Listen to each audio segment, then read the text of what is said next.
विधवा स्त्री का मुख देखना चाहिए या नहीं। जय श्री कृष्णा मित्रों, स्वागत है एक बार फिर से आप सभी का हमारे YouTube चैनल में। आज का प्रसंग बहुत ही ज्ञानवर्धक एवं महत्वपूर्ण है। तो वीडियो शुरू करने से पहले हम आपसे रिक्वेस्ट करना चाहते हैं, यदि आपने अभी तक हमारा चैनल सब्सक्राइब नहीं किया है तो चैनल को सब्सक्राइब कर दें। और जो दर्शक हमारे चैनल पर नए हैं उनसे रिक्वेस्ट है, हमारे चैनल को सब्सक्राइब करने की कृपा करें, क्योंकि आपका एक सब्सक्राइब हमारे लिए बहुत ही महत्व रखता है। मित्रों, आज का प्रसंग बहुत ही अच्छा है। इस प्रसंग से आपको एक सीख मिलने वाली है। सुबह उठते ही विधवा स्त्री का मुख देखना चाहिए या नहीं। कुछ लोगों के मन में भय उत्पन्न हो जाता है, किसी पुरुष की पत्नी मर जाए तो सुबह उसका मुख देखा जाए। मित्रों, समझना, आज लोगों ने समाज में जो भ्रांतियां उत्पन्न कर रखी हैं, वह शिव महापुराण इस भ्रम को मिटाना चाहता है। जिसकी पत्नी मर गई तो सुबह सुबह उसका मुंह देखना चाहिए या नहीं। अरे भाई, वह तो पुरुष है, उसका मुंह देखने में क्या दिक्कत है। पर तुम्हें क्या मालूम है कि उसकी पत्नी मर गई। अगर वह बिंदी लगता, मंगलसूत्र पहनता, मांग भरता तो समझ में आता कि उसकी पत्नी जिंदा है या मर गई। बिंदी भी नहीं है, मंगलसूत्र भी नहीं, मांग भी नहीं है।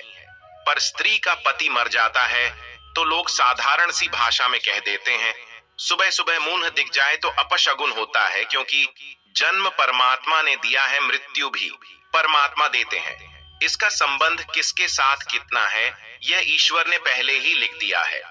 तुम किसी का मुख देख के यह निर्णय नहीं ले सकते गलत है या सही है। यदि मित्रों इस प्रकार से सुबह सुबह मुख देखने की यह अपशगुन शगुन होता तो मेरे राम जी महाराज, उनके पिताजी दशरथ जी भी स्वर्ग सिधार गए थे तो उनकी 3 पत्नी विधवा हो गई थी। कौशल्या, कैकेयी मैया, सुमित्रा मैया, वह भी तो विधवा हो गई थी। अयोध्या के लोगों ने उनका मुख नहीं देखा था। क्या भगवान श्री राम ने मुंह नहीं देखा था?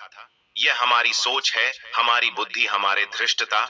मैं आपसे निवेदन करूंगा, पापी को पाप नजर आता है, कपटी को कपट नजर आता है, बेईमान को बेईमानी नजर आता है और धर्मात्मा को धर्म नजर आता है, पुण्य आत्मा को पुण्य नजर आता है। जिसकी जैसी सोच रहती है सामने वाला व्यक्ति उसको वैसा ही नजर आता है। अगर मान लिया पति मर भी गया पर पत्नी को परमात्मा ने जीवित रखा है। क्यों रखा है? कि जाने वाला तक चला गया, परंतु पत्नी जितना दान करेगी, भजन करेगी, पुण्य करेगी, भगवान का स्मरण करेगी। जैसे मित्रों, पति नौकरी करता है और नौकरी करते करते मर जाता है तो पत्नी को आधी तनख्वाह आती है। उसी तरीके से पति के जाने के बाद पत्नी को जो पुण्य प्राप्त होता है, जो दान करती है, जो पूर्ण करती है, उसका आधा काट कर उसके पति के खाते में जाता है। और पत्नी के जाने के बाद जो दान पुण्य पति करता है, सेवा सत्कर्म करता है, उसकी पत्नी के खाते में जाता है। आपको सत्कर्म करने के लिए छोड़ा है, दान करने के लिए, भजन करने के लिए। एकादशी का व्रत करो, शिवरात्रि का व्रत करो, भगवान का भजन, उसका पुण्य आधा उसके खाते में जाता है। यदि आप एक लोटा पानी शिव जी को चढ़ाते हैं तो आधा उसके खाते में जाता है। मित्रों, जब दोनों साथ रहते हैं, पति पत्नी दोनों साथ रहते हैं और साथ पूजन करते हैं और पत्नी व्रत करके बैठी रहती है, तब भले खाते में न जाए। जब एक रह जाता है, और परमात्मा के यहाँ तो लिखा है एक ना एक दिन जाना है, जब एक रह जाता है तो उसका हिस्से का भाग्य उधर चला जाता है। शिवा शिवा कहो, भगवत भक्ति में डूबे रहे। किसी पर आक्षेप लगाना गलत है, यह आपके गुण नहीं है। ऐसा कहाँ लिखा है?